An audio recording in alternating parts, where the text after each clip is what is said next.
Dear students, welcome to the CUET Quant discussion session.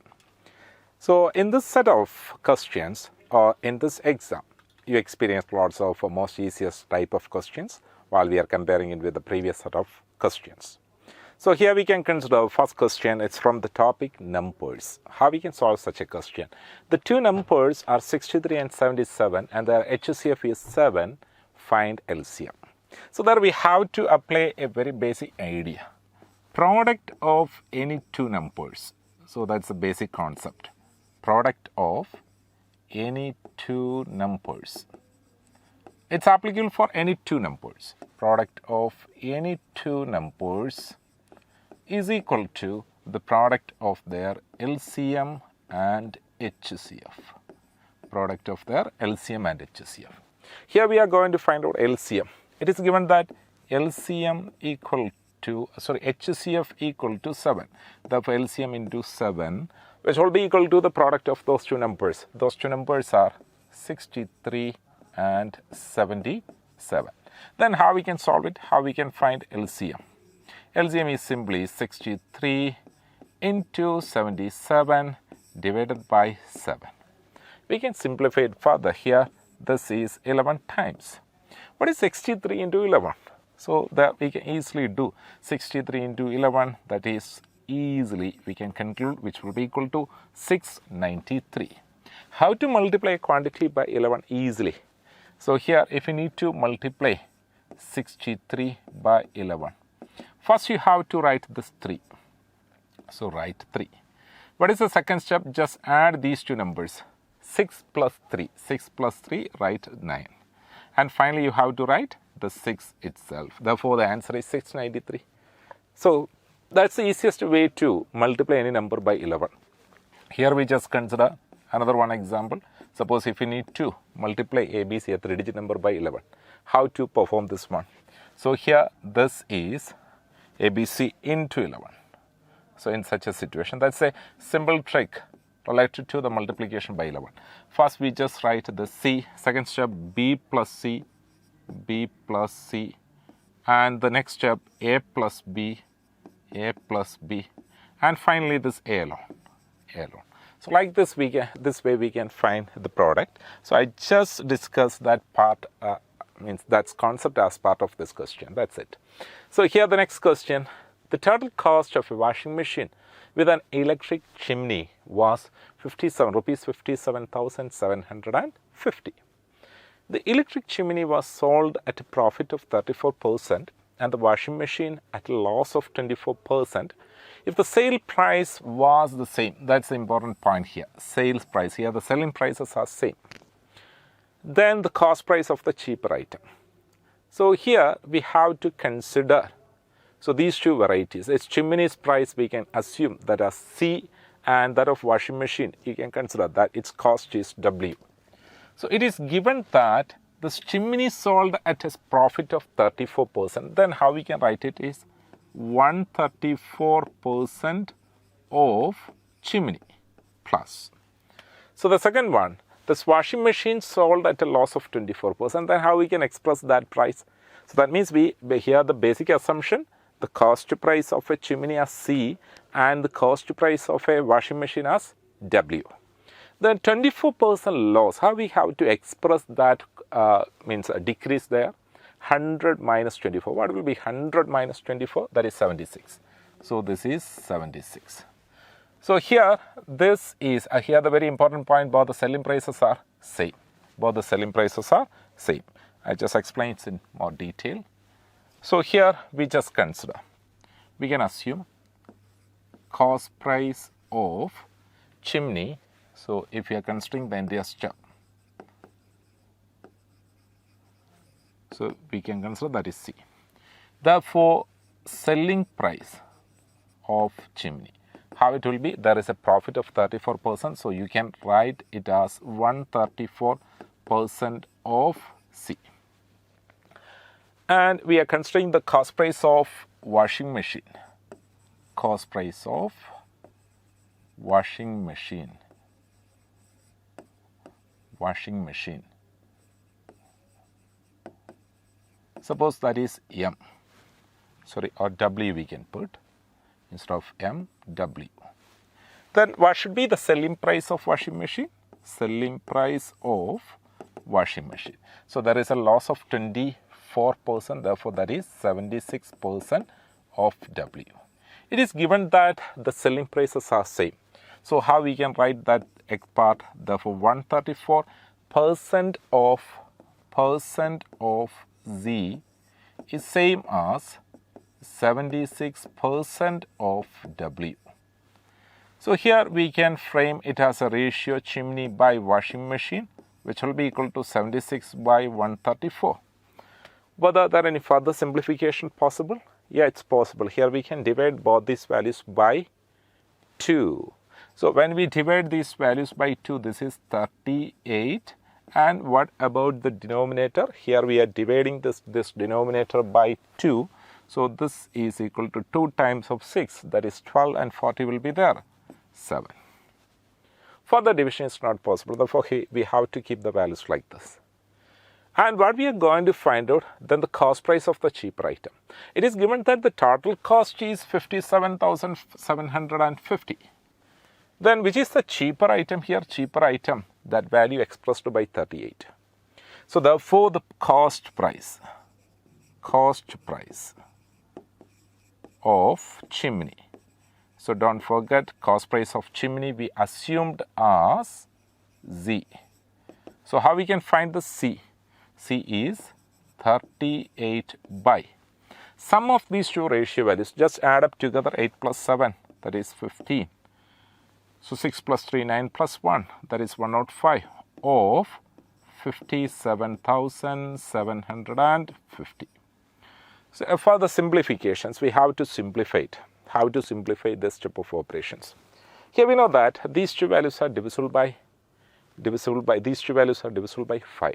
So like that we can proceed the division. How to do it? So here if we are doing the simplification further, this is 105 and 57,750 both are divisible by 5. So then when we divide it by 5, this is equal to 21. So now a simple division we can proceed. Or otherwise, if we are able to do it at a single stretch, that's a better version. How to do it if we are doing the simplifications directly?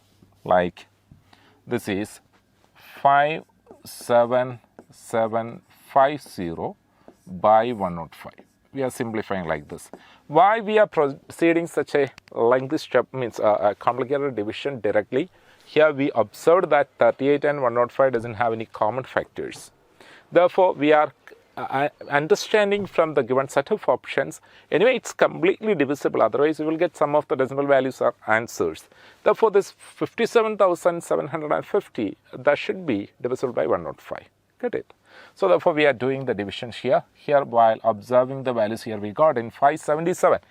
Exactly this 105 5 times lies here. Therefore, that is 525. What remains here? We are simply considering that remainder part. This is 525. This is another 525, right? So therefore, it's easy to do. That is also equal to 525, and the 0 will be here. Therefore, 0, right? So therefore, we can easily connect it. This is 550 times, 550 times. And we are doing a multiplication process here. So first, we just put 0 here. And the second step, that's another 1 0, 5 into 8. So that's equal to 40, another 1 0. Look at the options properly. Here, only one option that ends in 2 zeros. Therefore, that's the answer, no doubt. Clear? Or you just do the multiplication further, then we will get 20900. This is a way to reach the conclusion. First of all, here we have to understand the way to frame the ratio. That's very important understanding. And for the calculation part is also important here. The next one, it's a very simple algebraic type of question. Here we can proceed it like the 7 minus 12x. We just open the second bracket. This is minus of 3x. Write it as minus 3x. Minus of minus 7. It will become plus 7. That's equal to 14. What you will get? This is 14 minus 15x is equal to 14. What is noticed here? Here we can easily connect. This is 15x becomes 0. If 15x becomes 0, no doubt the value of x is 0. So that's simple conversion. So that's the simple algebraic translation. Here the answer is 0. Two students appeared for an examination. One of them secured 10 marks more than the other, and his marks were 75% of the sum of their marks, the marks obtained by them. So here we just consider two students. Two students, suppose A and B, and their total mark we just consider, total mark. So here the marks of one student, that is 3 by 4 of the total. Here we know that 75% is nothing but 3 by 4. So what you have to consider? This total as 4. So that's the base of that denominator. So instead of assuming that as 100, here we are directly reaching that ratio point. The total marks as 4. Then what is the mark secured by A? That is 3 by 4 of this value, that is 3. Suppose we just consider the sum of their individual marks is equal to 4 and A scored 3 marks, then what's the score? How much this B scored in this exam. So that's the rest of this value, that's equal to 1. Hope you got the idea about that assumption. Instead of considering that is normal 100 assumption, here we just directly consider the fraction corresponding to the percentage value, and it is given that successful student or the student who scored higher mark scored 3/4 of the total marks. Therefore, we just put the total marks as 4. Therefore, the score of A is 3 and the remaining part, that's the score of B. And we are going to connect it in the form of ratio. So this is a unitary type of approach. So what is the difference here? This difference is 2. We are going to connect this with the constant value here. It is given that one of them secured 10 marks more than the other. So that means this 2 is representing 10 marks. This 2 is representing 10 marks. We are going to find out the scores of these two students. If this 2 is 10, then what this 3 represents, what this 1 represents. That's a direct, tricky approach. Here, that's a unitary method. Suppose 2 chocolates, its cost is rupees 10. So therefore, we know that the cost for 1 chocolate is rupees 5. Hence, the cost of 3 such chocolate, that is nothing but 15. And cost of 1 chocolate, that is 5. So these are our answers, 15 and 5. So these are the scores of or the marks obtained by them. So understand that unitary method properly. How we can start assumption. Instead of considering normal 100 assumption method, that means we are starting with 100 usually. That's also not a big issue here. How we can do the 100 assumption method here? The total is 100. Therefore, the marks scored by first person, that is 75. That of the second person, 25. We just converted those values in the form of ratio. That's it. So that's the effective or the smart way of approach towards such a question. By increasing the price of entry ticket to a fair in the ratio 3:7. The number of visitors to the fair has decreased in the ratio 16:13. In what ratio has the total collection increased or decreased? Students, at the first time, whenever you are attending some kind of question, it's a little bit difficult to create a basic interpretation of the question. So whenever we are reading such statements. But if you are seriously looking to understand the question or interpret the question seriously without the help of any other persons, you may put your maximum effort to understand it. Suppose the first statement itself, you just think about it. By increasing the price of an entry ticket to fair in the ratio 3:7, how we can consider its basic assumption.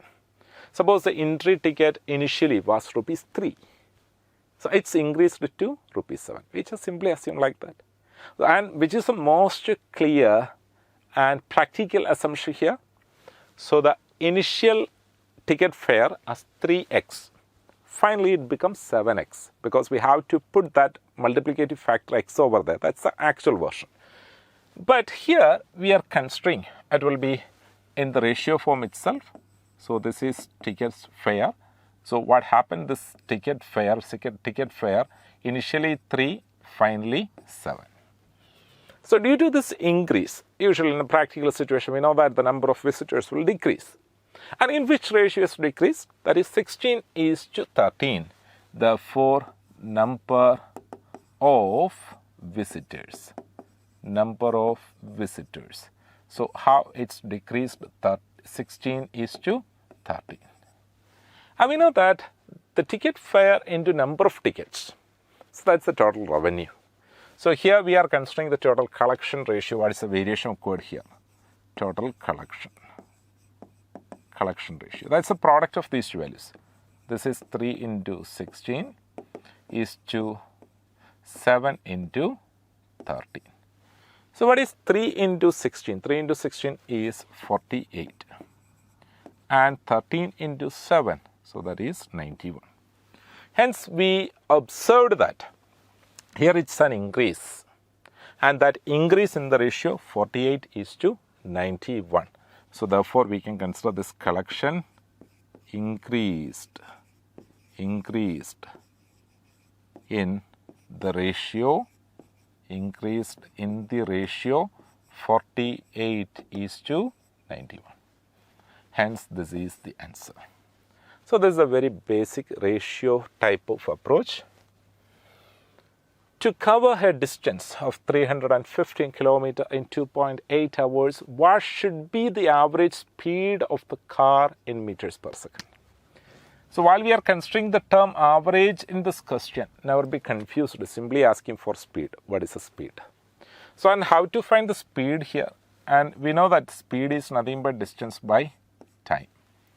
And this question, what is distance? It is given that distance is equal to 315 kilometer. And what's the time here? 2.8 hours. So whenever we are simplifying this one, we will get that is in the form of kilometers per hour.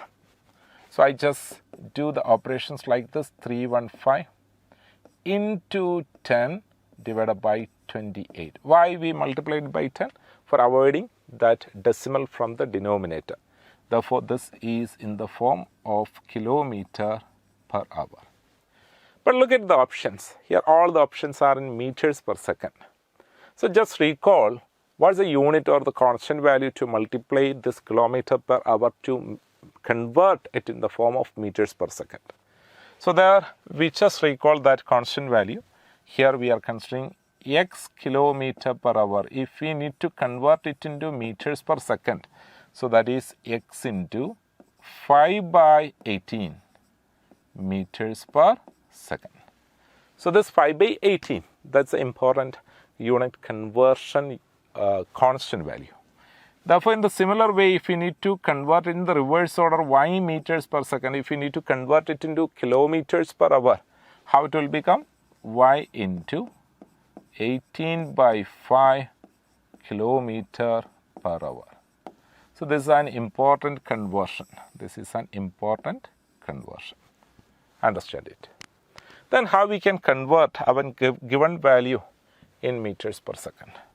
So this is 315 into 10 by 28 into 5 by 18. Just simplify it.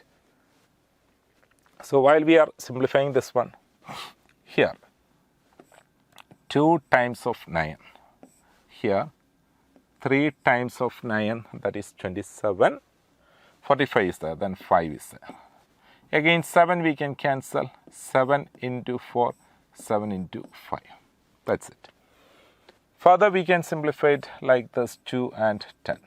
So this is 5 into 5 into 5, so that is 125 by 4. 125 by 4. Here we can do the operations like this. What is 125 by 4? So this is equal to 31.25. So this many meters per second. So that's the answer, 31.25 meters per second. So this is the average speed of this trip. And just recall this one. So how to find this average speed like this? So here this is equal to this 31.25. So that is speed is nothing but distance by time. Here we have speed and time, we just directly apply here and just recall this value, that is the conversion, this 5 by 18 and 18 by 5. When we need to convert a kilometer per hour into meters per second, just multiply it by 5 by 18. Otherwise, in the reverse order, that is 18 by 5. Okay, then move to the next question. Prabal has done half of a job in 30 days. Sarabjit completes the rest of the job in 10 days. In how many days can they together do the job?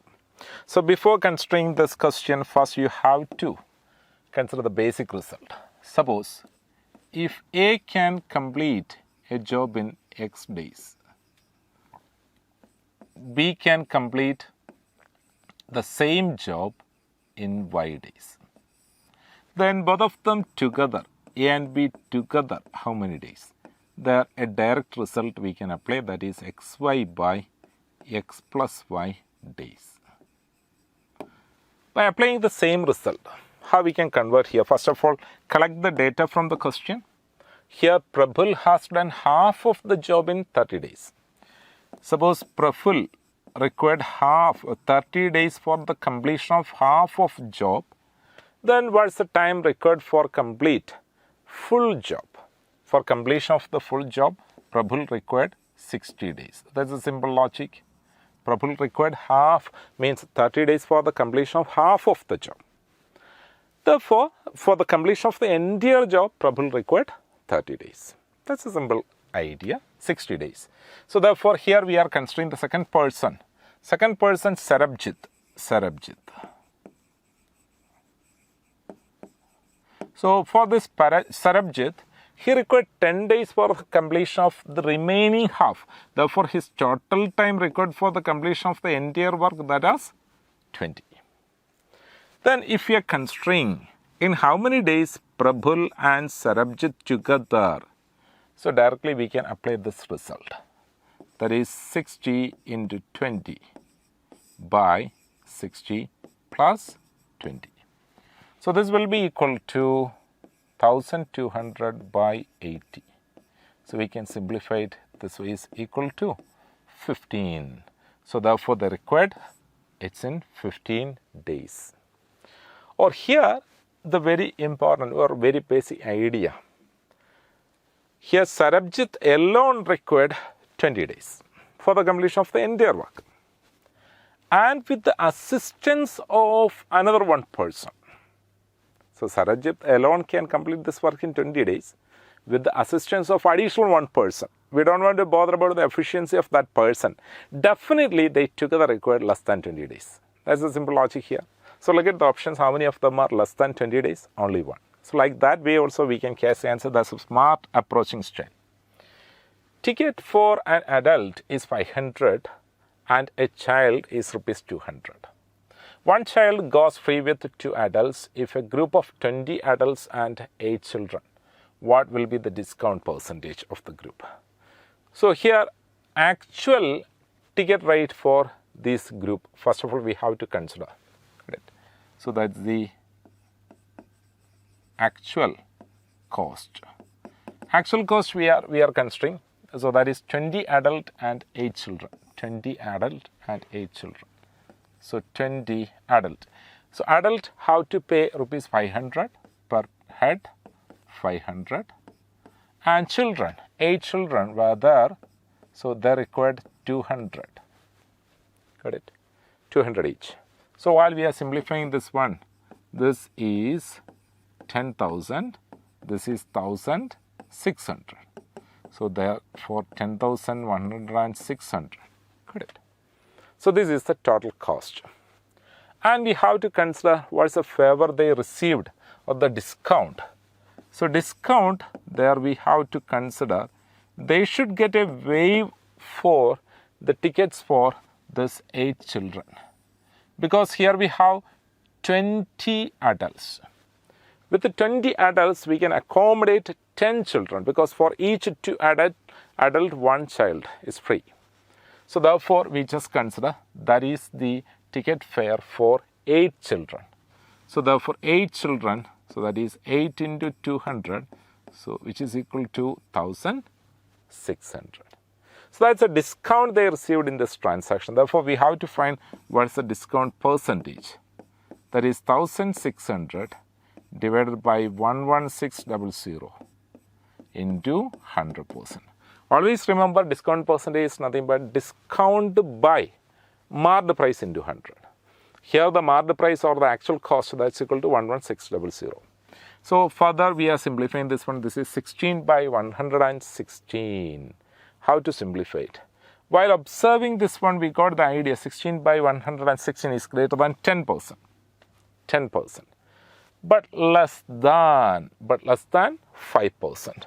So like that we can consider. So here we can directly reach the conclusion. Hence the answer is 13.79%. 13.79%. So like this way, we can catch the percentage of discount in such a type of calculations. A factory buys 8 machines, 3 machines A, 2 machines B, and the rest machines C. The prices of the machines are 1,80,000 and 45,000 respectively. Calculate the average cost. So don't forget, average is sum divided by number. That's the basic idea. Average for a set of observations is nothing but sum of the observations divided by number of the observations. But here it's a case of weighted average. Suppose if it is the case of weighted average, understand? There's a case of weighted average. So how we can solve this weighted average situation? So weighted average is nothing but a certain number of observations like x1, x2, x3, etc., xn, and their weightages are w1, w2, w3, etc. So that is x1 into w1, x2 into w2, etc., xn into wn, whole divided by w1 plus, w2 plus, w3 plus, etc., wn. So this is the basic result. And how we can apply this result in this question? Here 3 machines of A. So therefore the average cost in this question, what is the average cost? Here 3 machines of A, 3A plus, and 2 machines of B, 2B, and rest machine at C. There are total 8 machines, don't forget that. Here 3 plus 2, 5, then further 3 also be there. So therefore 3 machines of C. So its total cost divided by, there are 8 observations, therefore divided by 8. That's a simple version. So just multiply and try to solve it. So here 3A, so therefore 3 lakhs.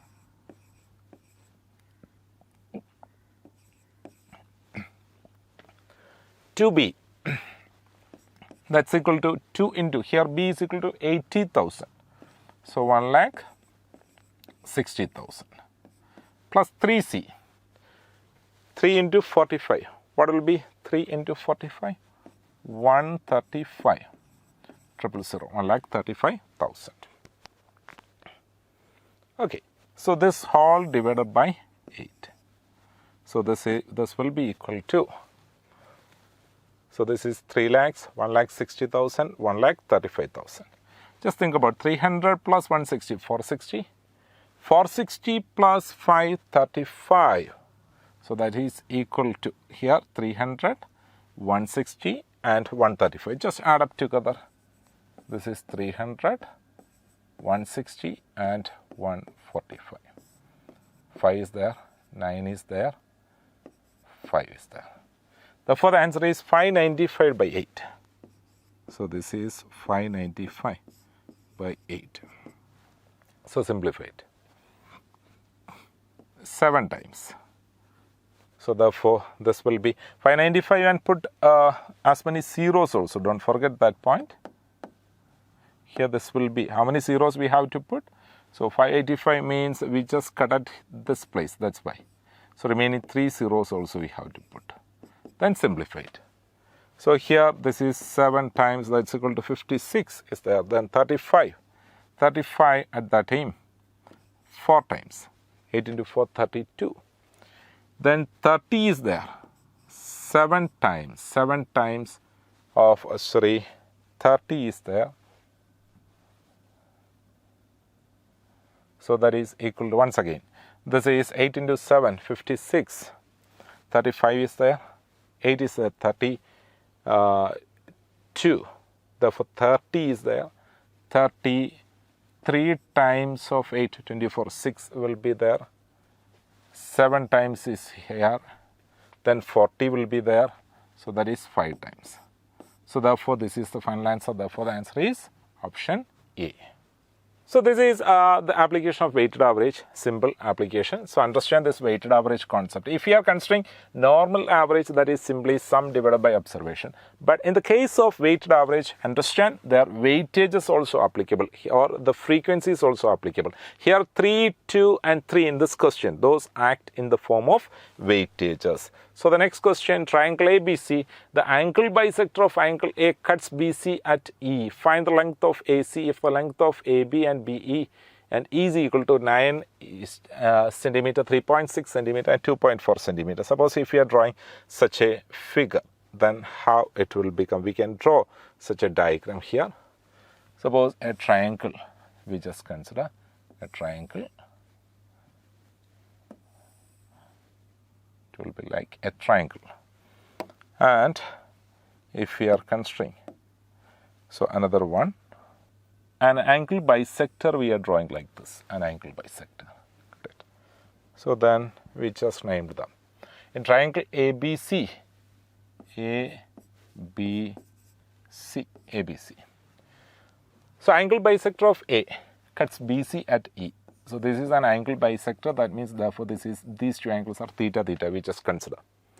And find the length of AC. AC we have to find. Suppose the AC we just put that's equal to X. And the rest of the values we just put it here. Therefore length of AB that is 9 centimeter. And BE equal to 3.6 centimeter. And last one EZ equal to 2.4. Then we have to find out X. So here, which way we can find it? Here we can apply an important theorem, that is angle bisector theorem. Angle bisector theorem.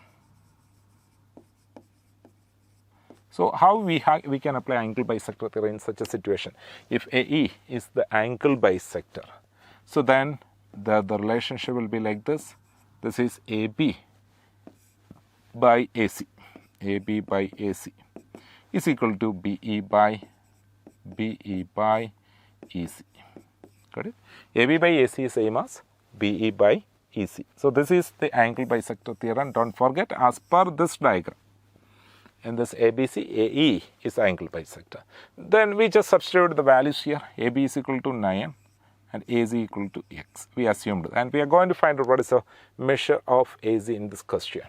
And on right side, BE 3.6 and this EZ 2.4. We just write those in the form of simply 36 and 24, because in both the cases we can simplify one decimal places. And for the division, or here we just catch what will be the value of X in such a situation.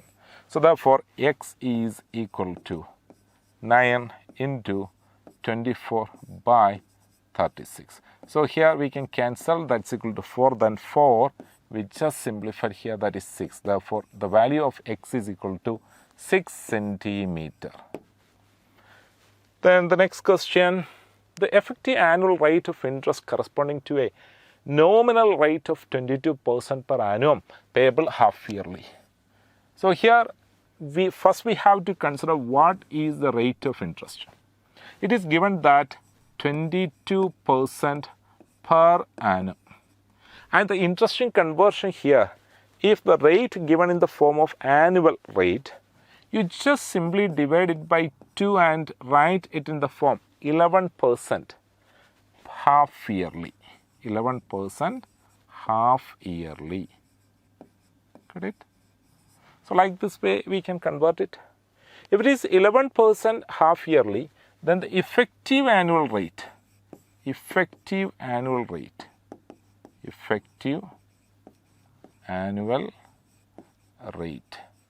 in the sense, in 1 year, what will be the cumulative interest that we will get as per this policy.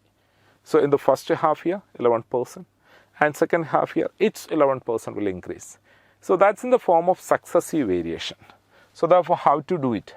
If there is an R% half yearly, then its effective rate of interest is nothing but R plus R into R by 100%. So this much, R% plus R%. That means there are the two successive variations of R% each. So R plus R into R by 100%. Or this will be like this, 11 plus 11 into 11 by 100, the whole square. So therefore, this is 22. And what about this one? This is 11 square by 100. 11 square is 121 by 100%. So then further simplify this one. This is equal to 22 plus. What is 121 by 100? Simply that is 1.21. 1.21%. So what you will get? This is 23.21%. If you know, if you well words in this calculation part, then you can easily score from these all types of questions. Directly you can apply this result for finding that effective rate only for 1 year. 1 year in the sense to compounding. So whenever we are asking, you will get the questions like effective rate of interest. So by default, that we have to consider that's the annual rate as per this kind of calculations. So here interest compounding half yearly, but through that compounding half yearly, what will be the effective annual rate? Okay, then move to the next question here. In a triangle, the length of the opposite sides of the angle, which measures 45 degrees, 8√2 centimeter. What is the length of the side opposite to the angle which measure 90 degrees? So we got a basic idea about this triangle. This triangle is a right angle triangle. This triangle is a right angle triangle. We can assume it like this. So 45 degree will be there. So this is another 145. What is the speciality of such a triangle which contains two 45 degree? So that's a right angle triangle. We already mentioned that point. So here, if this is 90 degree, and suppose this angle is 45 degree, the third one is also become 45 degree. And we know that the angles, if the angles are same, then sides opposite to those angles are also same. So we can express those sides in the form of ratio 1:1. If these two sides are 1:1, then its hypotenuse, its ratio is √2. So that's a very important Pythagorean triplet here. So that is 1:1:√2. For a triangle which contains the angles 45 degree, and 90 degree. In such triangles, we can apply this result. So therefore, it is given that the triangle of means the length of the opposite side of the angle which measures 45 degree is 8√2. Here we have to connect it with 8√2. So this one is representing 8√2. This one is also representing 8√2. Then what this 2 represents? If one represent √2 represent, then one represent 8√2, then √2 represents 8√2 into √2. So what you will get? That's equal to 8. So that's equal to 8. And here we have to consider what is the length of the side opposite to the angle which measure 90 degree. 8 into √2 into √2. What is √2 into √2? That will be equal to 2.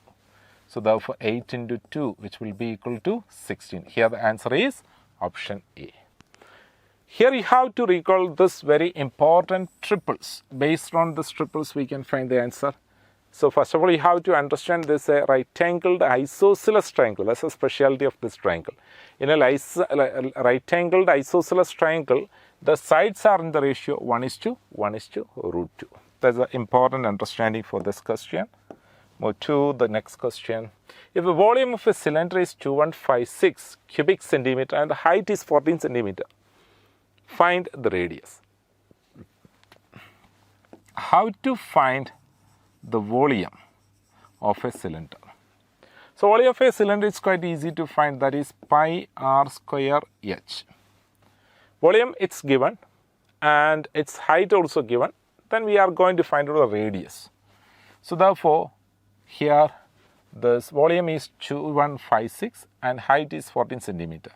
So we know that pi, its value is 22/7 of r square. We are going to find out what is r of h, height is 14. So that is equal to 2156. Therefore, r square is equal to 2156 into 7 divided by 22 into 14. So we just simplify it. Here we will get cut like this. 22 will be there. And we have further simplified this 2156 divided by 44. How it will become. So otherwise you just simply divide these two values by 2 or 22. So this will be like, first of all, I am dividing it by 11. So therefore this 11 in the sense 1 time of 11. Then 10, 105 will be there 9 times 99, then 6 also be there. This is 196 divided by 4. So 196 divided by 4, that's equal to 5 times of 4, 4 times of 4. So that is equal to 16. 36 is there, that is 9 times. So different ways we can do these simplifications. I just explained in a normal way. Here x square, r square equal to 49. If r square equal to 49, the value of r is equal to plus or minus 7. But here it's a case of the radius. Therefore, what we have to consider as the radius greater than 0. Therefore, r is equal to 7. So therefore, the answer is 7. Then which will be the next question? So it's a direct trigonometry ratio or a result. This is basically sum or difference formulae. Sum or difference formula. So it's a very important understanding. Here we don't want to do any kind of proof for finding the answer of this one. Directly you have to learn the sum or product formulae, sum or difference formulae. How to do it? So first we just consider the sum. Its formation is sin C plus sin D. Sin C plus sin D. Correct. So it's expansion. I just directly given the expansions here instead of considering this conversions. That is 2 sin C plus D by 2. 2 sin C plus D by 2 into cos C minus D by 2. Our question is about, it's only one result, but I am giving all the results for keeping it in your mind. So whenever we'll get similar kind of questions further. Then what about sin C minus D? Sin C minus sin D. So that is also 2, but here this time it starts with cos. So cos C plus D by 2 and sin C minus D by 2. C minus D by 2. So understand here, if it will be the sin C sin D relationship, sin C plus sin D or sin C minus sin D, at that time the result contains alternate ratios like sin, cos, then the next one cosine. Remember it. But whenever it is the case of cos, ratio of cos, at that time it's in the form of a single ratio form. So then what is cos C plus cos D? So cos C plus cos D is nothing but 2 cos C plus D by 2, then cos C minus D by 2. That's our required expression. 2 cos C plus D by 2 and cos C minus D by 2 is equal to, directly we can write that is equal to cos C plus cos D. Cos C plus cos D. Anyway, for the completion of this set of results, we just consider if it will be cos C minus cos D. In such situation, so this is both the results are sine, but keep it in your mind, we just put a negative sign here. So here this is negative 2. Negative 2. Rest of the values are same, but Here it's the ratio of sine. Sine c plus d by 2 and sine c minus d by 2. So like this way we can write. These are the results, sum or product formulae. So with the help of this sum or product formula, you can reach the conclusion. Our question is purely about cos C plus cos D. So that was an observation type question. From the given options, we have to catch it. Two people A and B are at a distance of 260 km from each other at 9 a.m. A immediately starts moving towards B at a speed of 25 km per hour, and at 11 a.m. B starts moving towards A at a speed of 10 km per hour. At what time in PM will they meet each other? So this we have to consider. First of all, here the total distance is 260 km. Here the total distance, that is 260 km. Total distance is 260 km.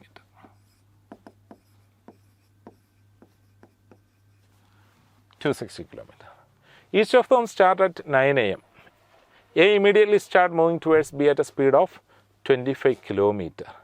And B start at 11 a.m. Therefore, we just consider in between 9 and 11 there were 2 hours. So there we have to consider, it will be like this. This A alone traveled for 2 hours. This 2 hours, A covered the distance at a speed of 25 km per hour plus. So there we have to consider the next train start at 11 o'clock. Both the trains simultaneous means start from that point and running in 2 parallel tracks. We just consider in opposite direction, not parallel tracks, in opposite direction. At which time they will meet. Suppose we just consider after these 2 hours, in n hours, both the trains are traveling in opposite direction. If both are in opposite direction, therefore we have to consider that individual speeds is the separate speeds are the sum of their individual speeds.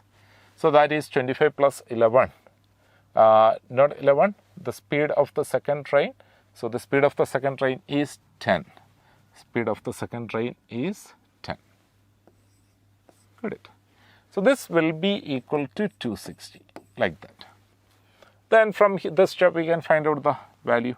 This is equal to 50 plus 35n is equal to 260. Therefore, 35n is equal to 210. N is equal to 6. So here we got n equal to 6 means after 11 o'clock, 6 hours over. Therefore, the required time at a speed, at what time will they meet? Therefore, the meeting time. Meeting time. So that is 11 plus 6 hours. So what is 11 plus 6 hours? So 11 plus 1, 12. The remaining 5 will be there. Therefore, the answer is 5 p.m. And it's given in question itself that is p.m. Therefore, the answer is 5. Then the next question, if rupees 2,500 becomes rupees 2,970.25 in 2 years at compound interest. Compounded annually, what is the yearly rate of interest? Frequently tested type of question. This types of questions, it's one of the major model questions that we can express from the area of compound interest. I will teach you a most interesting and the easiest approaching method towards this question. So here you just consider the amount is start with the 2,500 and it's amounted to 2970.25. What is our first step in such type of compound interest question? First of all, you have to look at the values, whether there are any common factors. So while observing these values, we can easily catch both these values are divisible by 25.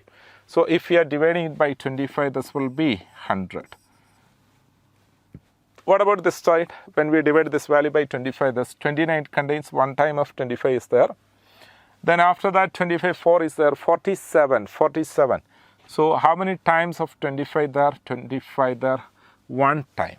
So therefore, here this one, I just explained, this is 297025 divided by 25. We are doing the operation like this, 25 is here, 47.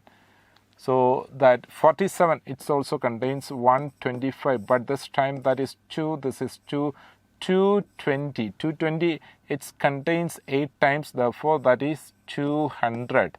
So remainder 202 is there, so that is also 8, 200. Then 25 is there, 1. That is 118.81. 118.81. Look at these values. Can we make these values in the form of squares? For the convenience of that operation, I just multiply both these values by 100. Therefore, this is 118.81. Got it? Clear? So that is 11,881. Just observe these two values. Here it's a case of 2 years. 2 years. Therefore, what we are looking here, can we possibly make it in the form of squares? So here we are checking like that. Can we express these two values in the form of squares? Yeah, it's possible. This is 100 square. This is 100 square. What about this one? You have to learn how to find the square root of such a value. So can we express this value in the form of square? Yeah. Our experience you have to catch, that is nothing but 109. So this is 109 square. So understand, this is a basic type of approach. Here we are assuming like this, 100 becomes 109. That's the variation occurred in each year. So what's the variation in each year? This is the variation in 2 years. Therefore, variation in each year. So we can express this change. This is variation in 2 years. 2 years. So this is variation 2 years. Therefore, we are going to find what is the variation in each year. In each year. So then how we can connect it, variation in each year, how we can express? Just write the square root of these values. Therefore, 100 becomes 109. If 100 becomes 109, what is the percentage of increase here? That you have to understand. Here it's an increment of 9%. 9% increment. 100 becomes 109. How it will become? 100, just add 9 to that value. That is 109. So what we can conclude here, the rate is equal to 9%. So the answer is option B. So this is the most easiest approach towards such a kind of question, instead of applying that result. So this way you have to learn this method, and you have to learn how to catch the square root of such a number easily. What is the easiest way to reach the square root of any number easily? So it's in inverse process or the reverse process. You have to learn more about squares. Once you are strong enough in squares, then you can definitely strong enough in square roots also, because that's a reverse process. Get it? And here, the next point, A is to B, 2 is to 5, B is to C, 4 is to 3, and C is to D, 2 is to 1. What is the value of A is to C is to D? It's in the form of combining ratios. This is combining ratios. Combining ratios. How to combine ratios here? Here we have 3 ratios with 4 variables. So here I just explain here, A is to B, it is given as 2 is to 5. And the second one, B is to C. B is to C. That is 4 is to 3. And finally, C is to D. It's also given. That is 2 is to 1. I just keep adequate gap in between these values for explaining how to combine such ratios. So before moving this combining process, you have to make that sure this first ratio's nth value, technically that is called consequent. So that should be same as the second ratio's first value. That's technically called antecedent. In a ratio, first value is called first value and second value. In a ratio, first value and second value. First value is called antecedent. Antecedent. And the second value is called consequent. Consequent. Antecedent and consequent. So we have to make that sure this first ratio's consequent should be same as second ratio's antecedent. We have to make that sure. So this consequence should be same as antecedent. And here the second ratio's consequence should be same as third ratio's antecedents. Then only we can connect it. So then how we can connect it, I will explain. So you just follow this lines for the connection here. So we are going to write what is A is to B is to C is to D. So here how to do that connection. First of all, you have to connect the values like, so first you just multiply these values. So that is 2 into 4 into 2. Like that you can proceed. This is 2 into 4 into 2. 2 into 4 into 2. This is our first step. Is 2. What is the logic here? In our second step, you have to remove this first level, replace this first column. In this first step, all these first column values are participated. So for the second step of operation, we just replace its first value with the first value from the second column. That's the tricky approaching straight here. Here it will be like the second step. So 5 we have to take from the second column, but we have to take 2 from the first column again. Therefore, the second step of operations, its product is 5 into. Here the product is 5 into 4 into 2. 4 into 2. So that is B. Can you guess which will be the next step? Which will be the next step? Here we have to take the first and second values from the second column. Therefore, it will be like 5 into 3. Then multiply this 2 here. That means these two values from second column, but that last value from the first column again. So then we can write it. This is 5 into 3 into 2. And finally, and the last step you can easily guess, last step is nothing but multiply all these values. So that is 5 into 3 into 1. So that is 5 into 3 into 1. So this is the important step, or this algorithm you have to follow to reach the combined ratio value here. Correct. So then just multiply it. So this is equal to 2 into 4 into 2, that's equal to 16. And 5 into 4 into 2, that is 40. And 5 into 3 into 2, that is 30. And the last one, that is 15. So just observe whether there are any common factor for all these numbers. Sometimes it will occur like that. Then after this step, you just simplify it like this. But what we are going to find here, so understand, here we are going to find out A is to C is to D. Don't forget that. A is to C is to D. Then what is A is to C is to D here? A is to C is to D. So you just keep this B. Rest all the values you have to write down. That is 16 is to 30 is to 15. So this will be the answer. 16 is to 30 is to 15. So the answer is option D. Hope you got the idea how to combine three ratios. Okay, then the next question. The average runs conceded by a bowler in 5 matches is 45 and 15.75 in other 4 matches. What is the average runs conceded by the bowler in 9 matches? It's again the application of weighted average.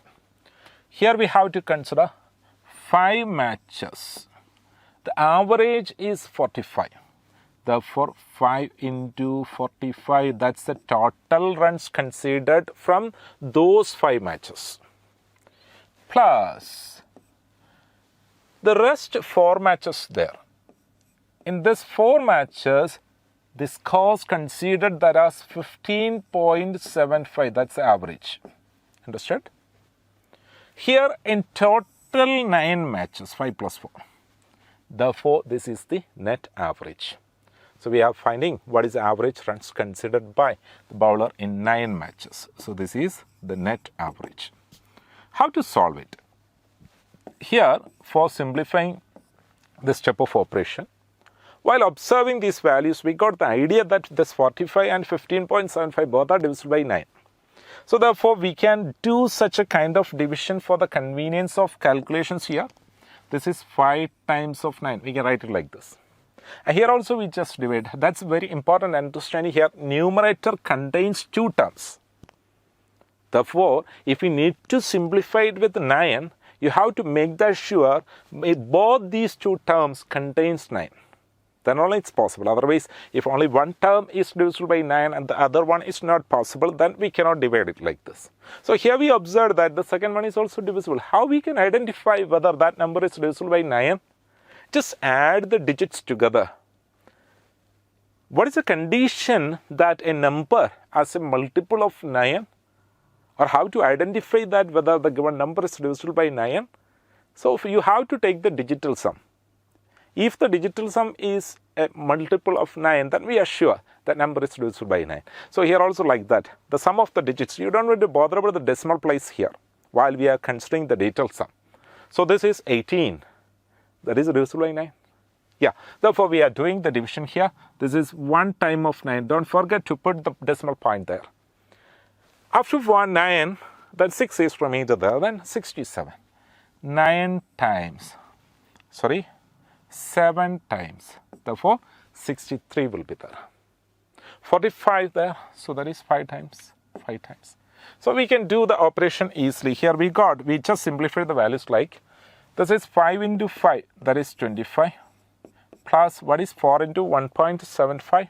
So 4 into 1, that's 4. 4 into 0.75, 3. Therefore, 4 plus 3, 7. So then we can easily catch this is 32. For avoiding such kind of lengthy calculations, we can do the simplification like this way. Understand, this is again case of weighted average. So how we can identify whether it's a situation of weighted average or not? So here we have weightages. Which are weightages? 5 matches, 4 matches. Collectively, 9 matches. In such a situation, this 5 and 4 are weightages. The next one, a person bought pens at 25 for a rupee and sold at 15 for a rupee. What is his profit percent? In such type of question, this is the case of rate problems. There are so many different types of rate problems in profit and loss. Correct. In such situation, you just simply write the steps. A person bought 25 pence for rupees 1. So you can write it as cost price of 25 pen. So that is rupees 1. So simply write the step. And he sold it at a rate of 15 pen for rupees 1. You have to understand the situation. It doesn't mean he purchased exactly 25 pence and sold only 15. First 10 with him. It's not like that. He sold the entire thing. It's a rate. Suppose we simply consider he purchased 75 pence. So at the rate of this value, for each 25 pence he needs to pay 1 rupee. And he sold those entire 75 pence at a rate of this one. Good, like that. Then in such a situation, what you have to do, I just teach you the most easiest approaching style. You just simply make cross multiplication. 15 into 1. 15 into 1. And just do the cross multiplication here. So this is 25 into 1. Then after this step, if there is any common factors for these values, you can write those values like in that form. So this is, we know that 3 times of 5, this is 5 times of 5. That's it. What you have to take? You have to consider this cost price as 3 and selling price as 2. If this is cost price and this is selling price, what is the profit here? So from here to here, what's the increment? That is profit. Here the profit is 2 because the selling price is 2 more than 3. That's 5. So therefore, we can directly find out what is the profit percent in such type of calculations. Here, profit percent. You have to write the 2 out of 3 into 100%. 2 out of 3 into 100%. So that is equal to. So these types of percentage values you have to keep in your mind. Maybe you are quite familiar. What is 1 by 3? 1 by 3. What is the value of 1 by 3? 1 by 3. That is 33 and 1 by 3%. So this is nothing but 2 by 3. That is twice of this value. What is 2 by 3? 2 by 3. So that is 66 and 2 by 3 because that is twice of this initial value. So here this is equal to 66 and 2 by 3%. So therefore the answer is option C. It's the most effective tool to find the answer of such type of questions. So therefore keep it in your mind. It's very important. So now move to the next question. It's a question for mixtures. 80 liters or liter of mixtures of milk and water contains 10% milk. So here we just consider we are going to write it in the form of milk by water. Milk by water. So this 80 liter contains 10% milk. 10% milk. What is 10% of 80? 10% of 80 is nothing but 8. So what remains there? That is 72. Right? 72. So there's a first situation. How much milk must be added? So therefore we are adding milk here. So that effect, that x is effect on the numerator because that's as part of the quantity of milk here. So x 8 plus x and the denominator is 72. There is not any variation because the quantity of water, it won't vary in such a question because we are adding milk here. To make the water percentage in the mixture as 80%. So this water percentage, it should be 80. Therefore milk percentage should be 20. That's it. Water percentage is 80, milk percentage, that should be 20 remaining. So you have to do the refer like this. And here we know that we just simplify this part. It will be like 1 by 4. 1 by 4. So now we can do the cross multiplication in such a situation. So how to do the cross multiplication? Understand this step is 4 into 8 plus x. 8 plus x. So this is equal to 72 into 1. That is 72 itself. So here you can simplify like this 4 and 72 also it's possible. So this is equal to 14. Correct? 14. So here in this case, while we are doing simplification, so that's not 14 here. So this is equal to 18. 18. So that is 18. If 8 plus x equal to 18, then what is the value of x here? So that is 18 minus 8. So which will be equal to 10. Therefore we got the answer that's equal to 10. So this is the most easiest or the direct approaching style towards such a kind of question. There are lots of different applications. Hope you can easily understand this type of an approaching style. Here it's in the form of an algebraic version. Got it? But even though it's quite convenient, what you have to do? First you have to catch what is the quantity of milk and water in the initial solution. And you have to express these values in the form that x should be applicable only on numerator. In that way you have to express it. That's a very important point of the approaching style. A bus chart running with the initial speed of 21 km per hour and its speed increases every hour 3 km per hour. How many hours will it take to cover a distance of 252 km? It's from the topic arithmetic progressions. So in an arithmetic progression, arithmetic progression.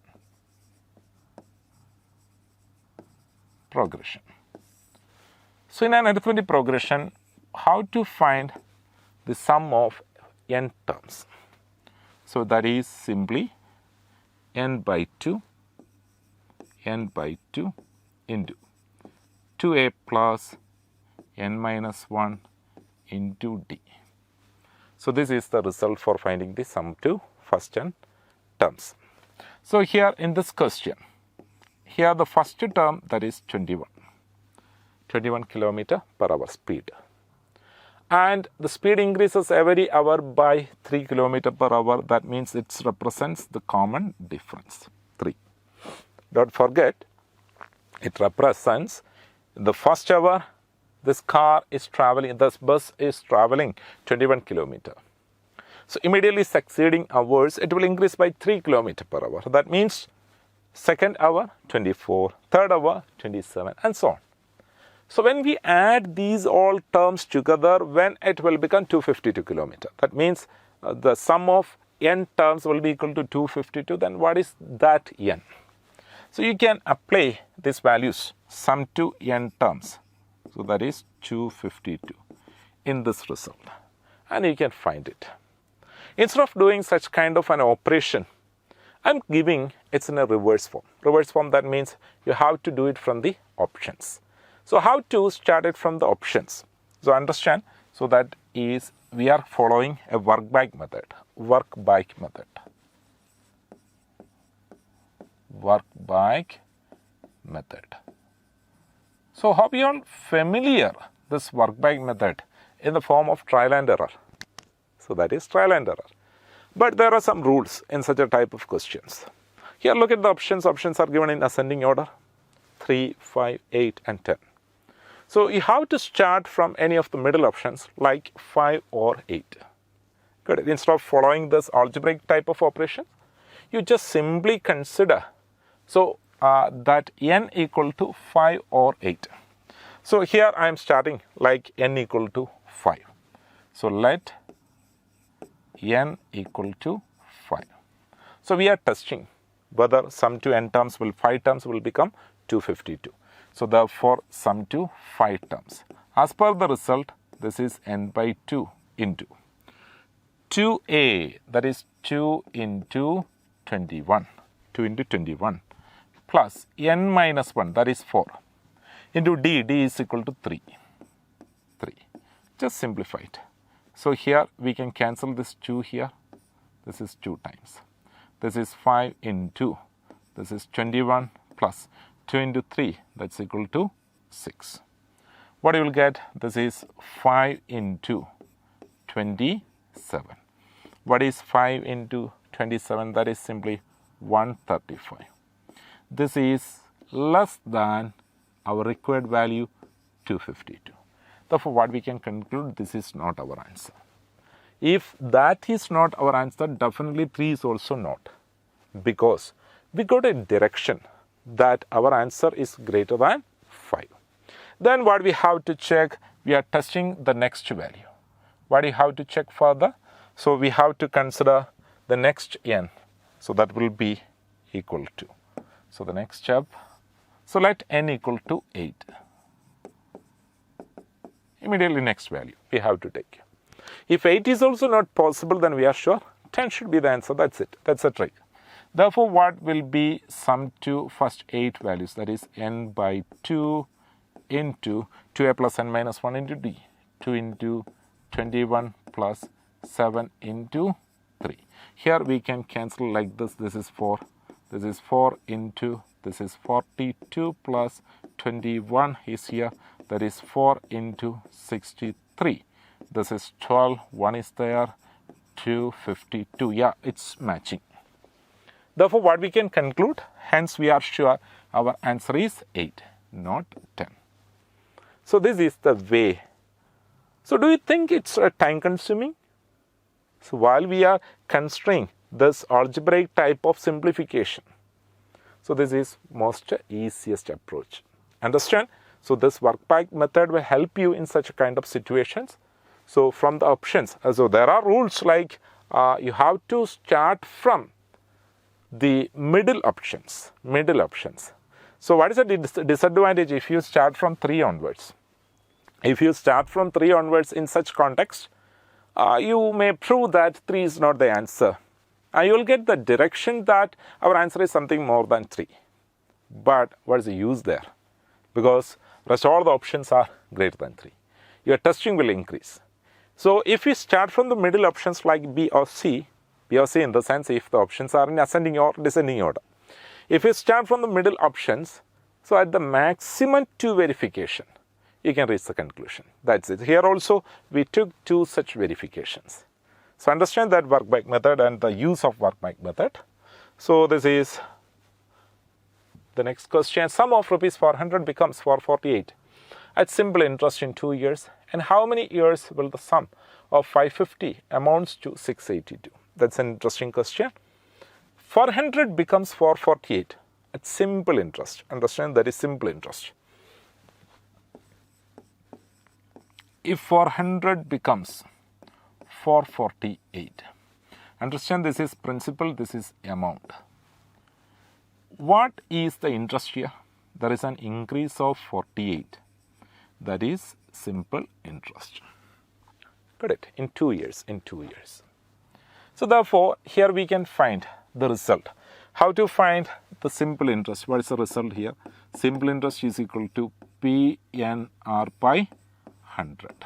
So this is the result for finding simple interest. P stands for principal, N is number of years, and R is rate of interest. Clear? So this way. So therefore, here we got simple interest is equal to 48. Therefore, we can apply simple interest is equal to P into N. N it is given, that is 2. R is not given, R by 100. From this step, you can easily find what is the value of R. So therefore, here we got this, we can cancel. Therefore, R is equal to 6. That means 6%. If R equal to 6%. By using the same rate, we are considering the second situation. In the second situation, what it become? 550. Now the principal is 550. It becomes 682. So this as principal, this as amount. What's the increment here? 132. So this is the simple interest in such situation. Here we have to find the number of period, number of years. Here we are considering the simple interest 132 is equal to P. In this case, P is equal to 550. N, number of years, it's not available here. Rate, we already found that the rate, that is 6%, that same rate applicable in this question, this part also. This is 6 by 100. From this step, you have to catch what is the value of N. And we just simplify these two values. This is 2 times of 50. This is how many times of 50? 11 times of 50. And this one also we can cancel. This is 3 times. Therefore, what is the value of N? That is 132 by 11 into 3. So what about this 11 into 132? So that will be equal to 12. So 12 into 11, that will be equal to 132. And this 3 and 12 we can cancel, that's equal to 4. So the answer, that is in 4 years it becomes. So that's one of the tricky approaching style. In such type of questions, we can easily reach the conclusion through this kind of a result-wise approach. So this is a basic result for finding simple interest. So applying that trick, we can find it. So there are lots of other methods also possible, because that's in the form of effective rate. Suppose we just consider this 48 is what percent of 400, like that we can consider. 48 is what percent of 400. In the similar way, 132 is what percent of 550. So think about it in that way. What is this effective rate? What is this effective rate? So then think about what's the time relationship there. And the next question, it's from data interpretation. Data interpretation pie diagram is here. So first of all, you have to understand what is this pie. The pie chart given below shows the percentage of time taken by different processes in making a car.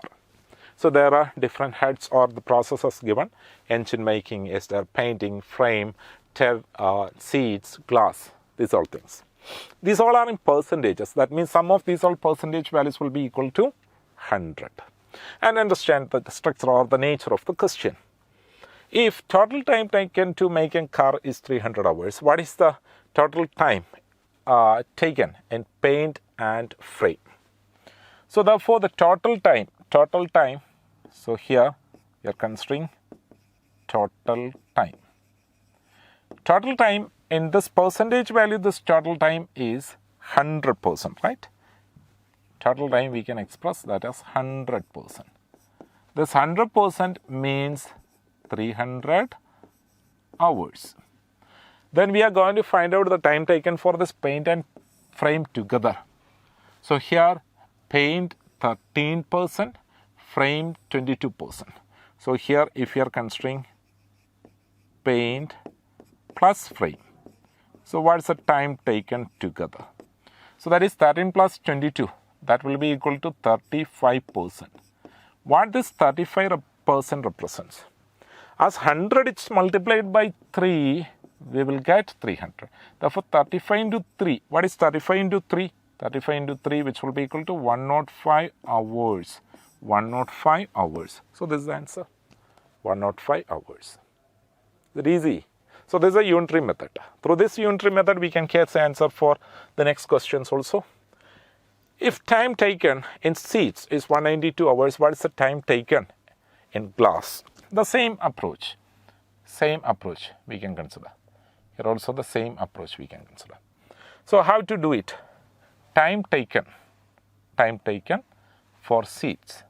So while we are doing this operations, seeds and time taken in seeds. So here the seeds time taken is 6%. Seeds, that is 6%. The 6% is 192 hours. Then we have to find the time taken in glass. Time taken in glass is 8%. Therefore, time taken in glass, which is 8%. Think about it, how it will become. What you want to do, you just divide this 192 by 6, then multiply it by 8. That's it, 192 by 6, then multiply it by 8. Then in such a simplification, this number is divisible by 6 directly. So this is 3 times of 6, that's equal to 18, and 12 is there 2 times here. This is 32 into 8.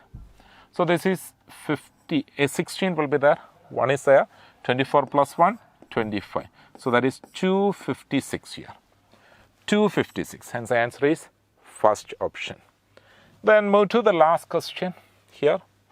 So if the total time taken in engine and tires is 127.5 hours, what is the difference in time taken by frame and glass respectively? So here also the same kind of unitary approach in this question also we have to take. So here you have to understand the concept. So that is in the form. The total time taken and engine and tires. So therefore you have to take engine and tires. In short, I am writing E plus T. What is engine and tires here? If you are taking engine is 40%. And what about tires? Tires is 11%. So this is 40 plus 11. 40 plus 11. So that is equal to 51%. This 51 is representing 127.5 hours.